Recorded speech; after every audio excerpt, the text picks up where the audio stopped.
ফাঁস হল সালকা ত্রিপুরা লোকসभा चौमारिनि सेकेंड फेज भोट नाहारजाकथानि बायथानि पुलिंग स्टेशनाव थांगै भोट रुवैखा विधानसभानि स्पीकार बिश्वबंधु सेन।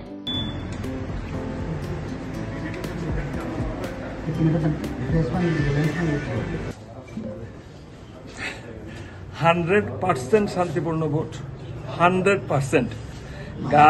গাল গপ্প করে সিপিএম কংগ্রেস যে একটা যুদ্ধক্ষেত্র বানিয়ে রেখেছিল, আসলে সিপিএম যা খেলা শিখিয়ে দিয়ে গেছে আমাদেরকে, আমরা ওদের খেলা শিখে ওরা যে স্টাইলে আগে রাজনীতিটা করতো, আমরা সিপিএম স্টাইলে রাজনীতি করেছি, ওরা ওদের রাজনীতি শিখিয়েছে আমাদেরকে। তো ওরা যে স্টাইলে রাজনীতি করেছে আমরা ঠিক সেই স্টাইলে করেছি, 100% শান্তিপূর্ণ।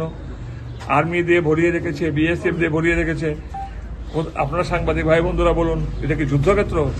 100% শান্তিপূর্ণ ভোট চলছে। মানুষ আপন খেয়ালে, আপন উৎসাহে, আপন মনে যাকে যাকে ভোট দেবার তাকে ভোট দিচ্ছে। এবং এই ভোটে মহারানী কৃতি সিং দেব বর্মন মহোদয় যে যাই বলুক, যে যাই লিখুক, কয়েক লক্ষাধিক ভোটে জিতবেন। 56 কেন্দ্রে ভোটের বেশ কম ব্যবধানটা বাড়বে কি কমবে? বাড়বে তো নিশ্চয়ই। কত হবে আশা করা যাচ্ছে? এবারে যদিও আমি গণক নই কিংবা অ্যাস্ট্রোলজার নই, তবুও আশা করি 18 থেকে 20-22-এর মধ্যে থাকবে আমাদের লিডিংটা, বিজেপি লিডিংটা।